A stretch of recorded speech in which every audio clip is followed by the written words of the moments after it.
everyone. I've just been guided to come back on again and share the message to trust.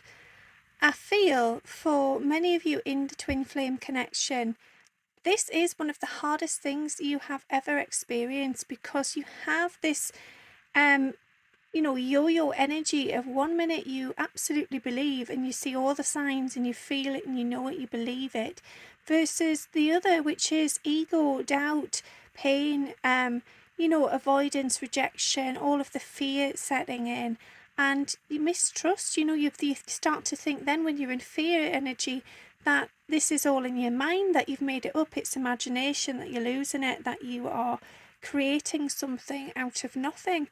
And in truth, that's not true at all. That is your ego trying to sort of make sense out of it, to knock it down a few notches, and to just cause a rift there between you and your soul.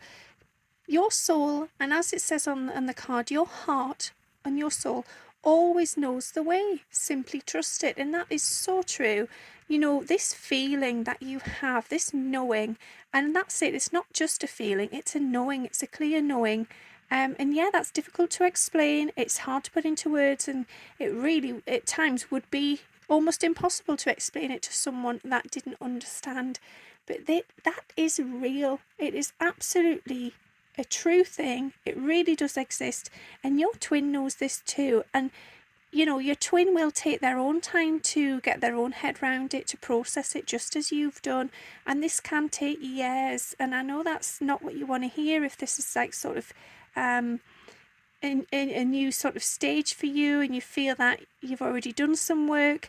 It can take years, and you just have to trust that no matter how long it takes, it will work out as it's meant to. So you have to trust in that connection. Leave them to uncover those layers of themselves that they need to, and allow them to process what's going on. If you go and you sort of wave it in their face and keep pressurizing them to admit that you are twins and that this is a soul bond, that will scare them. It will push them away. You know it anyway, and you have to just believe in that. You have to trust in it. And again, so you have these periods where the ego steps in and it knocks you down, and it can just suddenly shift your energy, and you feel like you've taken a big dip on a roller coaster, whoosh, and you've hit rock bottom, and you feel awful, you feel rubbish, and you suddenly realize your vibration's low. You're sick of your life. You wonder what the point is, why you're here, what would be the point in this.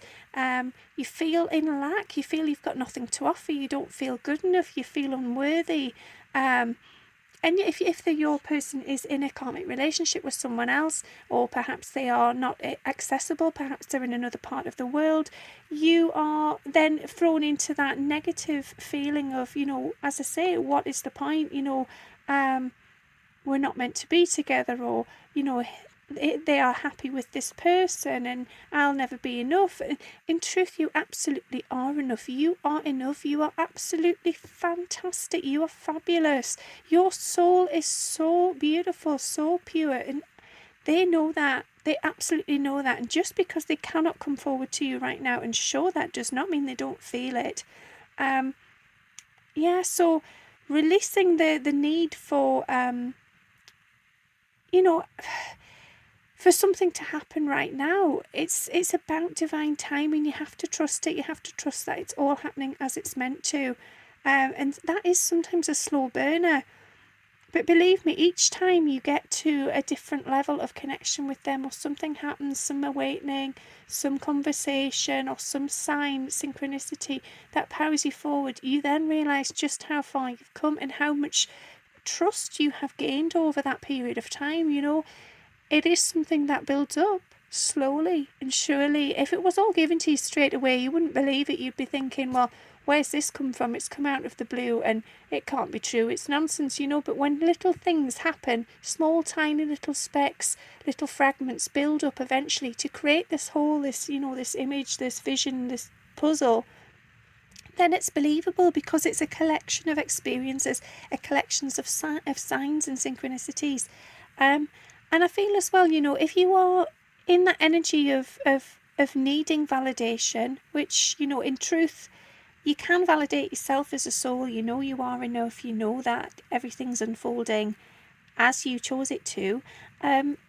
But if you are really, really desperately needing some sort of words of affirmation from your twin, some confirmation of their feelings for you, then ask their higher self.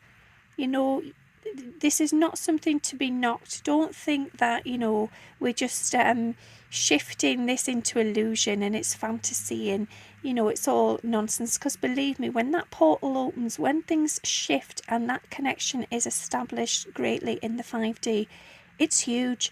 And you suddenly realise that, yes, your twin is with you all of the time, anytime you want them to be.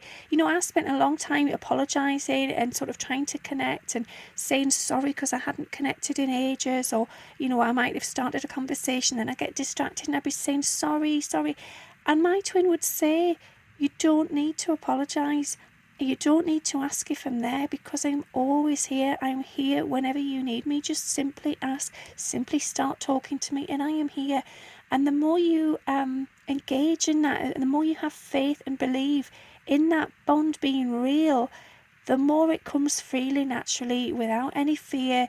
You don't have to try, you don't have to work at it, you don't have to be, setting a time to communicate or putting that emphasis on that pressure. It just comes in and it flows out. It's just like the wind. It's part of you, it's around you all the time. So I do feel that is a huge way around the discomfort of, the 3D version of the twin connection, is spending that time together communicating in the 5D.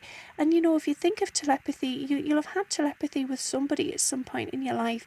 It is a little bit like that. It's about just sort of knowing things, feeling things, sensing, but also about listening, paying attention. And personally, I don't hear these things in an audible sense. I don't actually hear things, unless of course it's in music. I do often hear things in music or overhearing people, but it's an inner knowing, it's an inner audible thing. So it's just about receiving that, and there's no clear way of how that comes forward to you. It's an individual thing. Everybody experiences psychic gifts, and their intuition and their messages from loved ones differently. So it's about practice, perseverance. Just keep going and seeing what you get through. And as I've said before, the automatic writing really helps because that takes you out of the position of trying to sort of orchestrate something and sort of be the playwright. You are the observer. So although you are sort of creating it in a sense, because your soul is, you as a 3D individual are not in a position to manipulate the storyline, to change the plot, to change the words. You are allowing that to flow through you, and you are the observer. So you are almost like the cameraman and the director and the person watching the film all at once.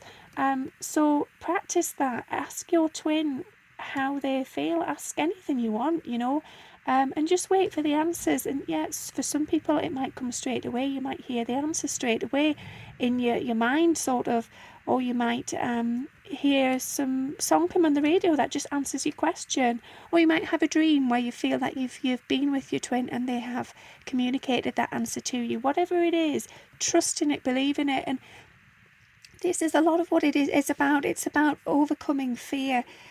So we fear the connection. We fear whether or not we are good enough for that connection. We fear whether or not it is real. And we have to learn to trust.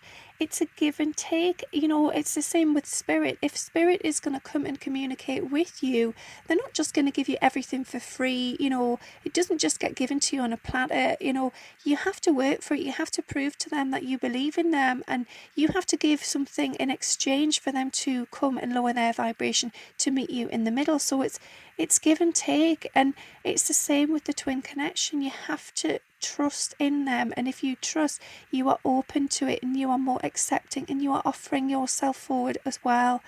So I can't say it enough. Communicate in the 5D, and the more you do that, that brings you closer in the physical, and it honestly does. And it is subtle. It's not like you're going to communicate in the 5D, have this big conversation, and then your physical 3D twin is going to know all about it. I mean, some of them might, but that usually takes a lot of time and practice. But what they will know is they'll feel that change. They'll feel that energetic shift. They'll know something's different. They might not know why. but they'll appreciate that it feels like comfortable at ease, and you'll appreciate the fact that you don't always need that validation from your twin in the physical, in person, because you're already gaining that reassurance from your twin in the 5D. So yeah, I just, as it says on the card, your heart always knows the way, and it does. This feeling you have, this knowing, okay, it's difficult to understand, but you know it, and you absolutely cannot get rid of it anymore. You can't, no matter how many times you've tried to wipe it away, clean the slate, pretend it's not real, get on with your life, it's still there. It still keeps coming back because it's real and it's true. Your heart knows it. So trust it, believe it. Don't allow the ego to trap you back in the 3D reality, in the matrix of what is basically illusion. Get out of illusion, get into reality, which is in truth higher self, soul connection, soul bond. I forget what my twins once said, but it was something about, if you learn to love me without the body, and you will be rewarded with the body. And I just thought that was beautiful. It's kind of saying that if you can learn to love me without the physical form, without the interaction in the physical, without everything you basically desiring and yearning for, and learn to know me as a soul, get to know me, learn to love me, communicate with me, be here, be present in spirit, in soul, as we would be before incarnating, then eventually that will grow us closer. And then eventually everything will fall into place so that the bodies do come together, the physical, the 3D people do unite, reunion happens and union happens. And that's it. You could have, anybody can have a connection in the physical form. Anybody can have a body meet another body, and, whatever happens. Anybody can do that. But what is true and what is sacred here, what is the purest thing about the twin flame connection, is it is about the soul work. It's about the soul discovery. It's about uncovering those layers of illusion, of the masks, of everything you have told yourself to date that you thought to be true. You are removing those layers to find out who you truly are on a soul level. And they are doing the same. You are guiding each other, whether subconsciously, consciously, whichever. On a soul level, you are guiding each other to get to that point. That is the work of this mission. It's self-discovery, and that brings you together. So working on yourself on a spiritual level will bring you into that union in the physical. Okay. Thank you for listening to that additional message. As I say, they were sort of almost hounding me as I went offline. Kept getting trust, and I thought, yeah, it's true. I know it's a really tough one to get your head round, and even when you do believe that you believe it, and you get to a point where you 100% believe it, you know it, you do not knock it, you will still have days where the ego wins and the ego has knocked you down. And the ego, and sometimes it's your twin as well, if they're ghosting you, ignoring, avoiding, or they've said something that's kind of has triggered you, or perhaps something that's going on in their life with their karmic or their work situation, their life is triggering you. It can make you doubt the connection. It can make you start telling yourself a load of negative thinking, oh, this isn't right, this isn't real, I've done it again, I've been drawn into this, and that puts you into fear. It makes you want to avoid them. That's when separation and running happens again. But no matter what's going on at whatever time, it's meant to happen as it's meant to happen, and you've just got to trust in that. Okay, I'm going to leave you there. Have a lovely day. Thanks again. Bye.